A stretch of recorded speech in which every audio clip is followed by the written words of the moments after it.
मुजव्वज़ा तेलंगाना मार्च की इजाज़त और उसके मुकाम को लेकर जुमे को दिन भर सरगर्मियां जारी रहीं। ज़राए के मुताबिक हुकूमत मार्च को नेकलेस रोड पर दोपहर 2 बजे से शाम 7 बजे तक इनेकाद की इजाज़त देने पर गौर कर रही है। यह भी पता चला है कि जेसी ने मार्च के दौरान तशद्दुद न होने के सिलसिले में तहरीरी तयक़ुन देने का भी इशारा दिया है। जुमे को मार्च के इनेकाद की इजाज़त के सिलसिले में रियासती वज़रात सबीता इंदर रेड्डी, जाना रेड्डी और उत्तम कुमार रेड्डी ने जेसी और मुख्तलिफ जमातों के कायदीन से मुलाकात की। रियासती वज़रा ने जेसी से हुई बातचीत से वज़ीर आला को वाकिफ करवा दिया है। इम्कान है कि सिलसिले में जल्द हुकूमत कोई फैसला लेगी। वाईएसआर कांग्रेस पार्टी के सीनियर लीडर अंबाटी रामबाबू ने जगन मोहन रेड्डी की सुप्रीम कोर्ट में दरखास्त जमानत पर समाअत मुलतवी हो जाने पर एहतजाज न करने की पार्टी कारकुनों से अपील की है। मीडिया से बात करते हुए अंबाटी रामबाबू ने यह उम्मीद जाहिर की कि 5 अक्टूबर को जगन मोहन रेड्डी जमानत पर रिहा होकर बाहर आएंगे। उन्होंने कहा कि सीबीआई के वकील ने केस के मुताले के लिए अदालत से मजीद वक्त तलब किया है। अंबाटी रामबाबू ने सवाल किया कि जगन के साथ अलग और धर्मना प्रसाद राव के साथ अलग रवैया क्यों इख्तियार किया गया है। उधर वाईएसआर कांग्रेस पार्टी की एजाजी सदर विजयलक्ष्मी ने खैरताबाद में गणेश की पूजा की और वाईएस जगन मोहन रेड्डी की जल्द रिहाई की प्रार्थना की। उनके हमरा कांग्रेस के अनजान लीडर जनार्दन रेड्डी की दुख्तर विजया रेड्डी भी थी। विजय अम्मा का खैरताबाद में शानदार खैर मकदम किया गया।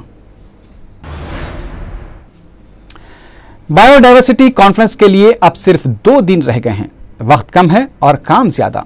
क्या तमाम काम मुकर्रर वक्त से पहले मुकम्मल हो पाएंगे? यह ऐसा सवाल है जिसका जवाब शायद अरबाब मजाज के पास भी नहीं होगा। पेश है हमारे नुमाइंदे शमसुद्दीन फिरोज की ये रिपोर्ट। 1 अक्टूबर को शुरू होने वाली बायोडाइवर्सिटी कॉन्फ्रेंस की मेजबानी का शर्फ हासिल होने के बाद रियासती हुकूमत और अजीम तर बल्दिया हैदराबाद ने शहर को खूबसूरत बनाने के लिए करोड़ों रुपए खर्च कर रहे हैं। गुज़िश्ता 2 माह के दौरान सिर्फ 61 काम ही मुकम्मल हुए हैं, जबकि 218 कामों की निशानदेही की गई थी। बाकी काम अब तक ज़ेर इल्तिवा हैं। बताया जाता है कि ज़ेर इल्तिवा कामों को जंगी खतूत पर मुकम्मल करने की कोशिश की जा रही है, लेकिन सवाल यह है कि वक्त इतना कम है और हफ्ते को गणेश निमज्जन और इतवार को मुजव्वज़ा तेलंगाना मार्च भी है, तो ऐसे में इतने काम कैसे मुकम्मल हो पाएंगे? शहर का हाल तो यह है कि सड़कों पर कई डिवाइडर्स और कई फुटपाथ्स का काम बाकी है। जगह जगह केबल्स लटके हुए नजर आ रहे हैं। सड़कों पर पैचेस भी जूं के तू हैं। सिर्फ चंद ही इलाकों और चंद ही सड़कों पर कुछ खुशगवार सूरत हाल है, वरना तो अक्सर मुकामात पुराना रोना ही रो रहे हैं और शहरियों की परेशानियां और जहमतें बदस्तूर बरकरार है। और तो और बैरूनी मंदुबीन को 24 घंटे बरखी सरबराही को यकीनी बनाने के लिए आम शहरियों को मजीद बरखी कटौती की जहमत गवारा करनी पड़ सकती है। जब्त कर लूंगा जो कह दो के मदद भी होगी, लेकिन इस जब्त की आखिर कोई हद भी होगी। आउटर रिंग रोड पर वाक़ टोल प्लाजा पर नामालूम अफराद ने हमला करते हुए तोड़फोड़ की। ज़राए के मुताबिक 25 से 30 अफराद पर मुश्तमिल ग्रुप ने टोल प्लाजा के 8 काउंटर्स को तबाह कर दिया। वहां मौजूद फर्नीचर को भी शदीद नुकसान पहुंचाया गया। बताया गया है कि इस वाक़े के पीछे तेलंगाना यूनाइटेड फ्रंट के कारकुन मुलविस हैं। 30 सितंबर को होने वाले तेलंगाना मार्च के तनाजुर में इस वाक़े को देखा जा रहा है। ऐनी शाहिदीन ने बताया कि हमलावर जय तेलंगाना के नारे लगाते हुए फरार हो गए। ताहम पुलिस ने इस वाक़े के सिलसिले में 14 अफराद को गिरफ्तार करने का दावा किया है। वाईएसआर कांग्रेस पार्टी ने अक़लियतों के लिए तेलुगु देशम पार्टी की जानिब से ऐलान किए गए मंशूर को दिखावा करार दिया है। पार्टी के अक़लियती सेल के सदर अब्दुर्रहमान अल-अत्तास ने सवाल किया कि 9 साला दौरे हुकूमत में जब चंद्रबाबू नायडू चीफ मिनिस्टर थे, उस वक्त क्यों उन्होंने मुसलमानों को नजरअंदाज किया था। उन्होंने कहा कि रियासत के मुसलमान सदर तेलुगु देशम के चुंगल में आने वाले नहीं हैं। अब्दुर्रहमान अल-अत्तास ने इल्जाम लगाया कि सदर तेलुगु देशम बीजेपी के पुराने साथी हैं। शीतल माता मंदिर वाक़े चटकनीपुरा दूध बौली में गणेश त्यौहार के मौके पर खुसूसी पूजा और अन्नदान प्रोग्राम मुनक्किद किया गया। मंदिर के चेयरमैन राजेश्वर राव ने बताया कि पूजा में घासी बाजार डिवीजन के रुकने बल्दिया राजेश कुमार अग्रवाल के अलावा पुराना पुल डिवीजन की मडीसी रुकने बल्दिया सनम शैलजा और साबिक मडीसी कॉरपोरेटर सुनम श्रीलता राजमोहन ने शिरकत की। कुशाईगुड़े के इलाके में खातून ने अपने शौहर का कत्ल कर दिया। बताया जाता है कि 50 साल यादगिरी शराब का आदी था। शराब खरीदने के लिए वो अपनी बीवी के तिलाई जेवरात फरोख्त करने के नशे की हालत में जब अपनी बीवी नगम्मा से झगड़ा कर रहा था तो बीवी ने तैश में आकर शौहर को मुस्सल से मारकर हलाक कर दिया। पुलिस नगम्मा को गिरफ्तार करके तहकीकात कर रही है।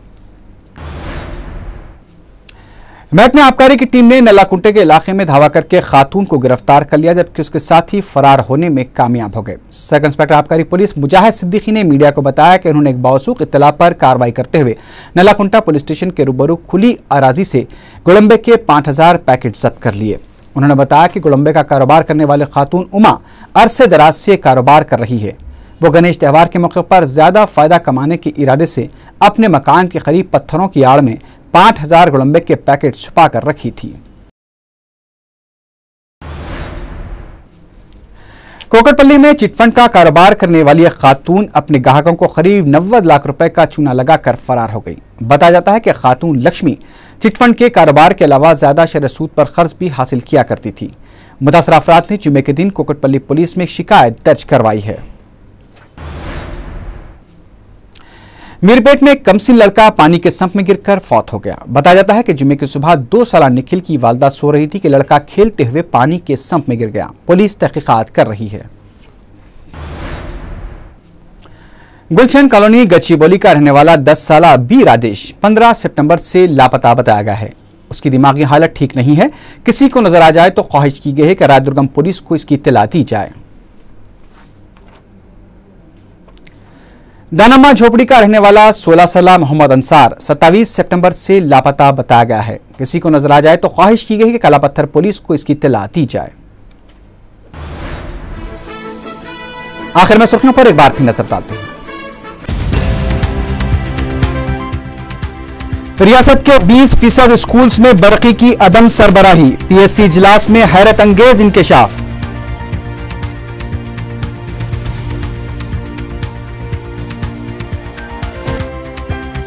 नेकलेस रोड पर मार्च के इनेकाद की मशरूत इजाजत, बिलाखिर हुकूमत ने घुटने टेक दिए।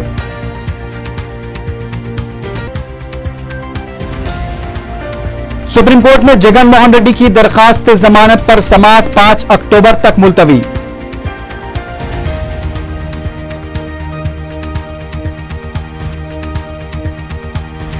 और कुशाईगुड़े में खातून ने शराब के लिए जेवरात फरोख्त कर देने वाले शौहर को मुस्सल से मारकर हलाक कर दिया।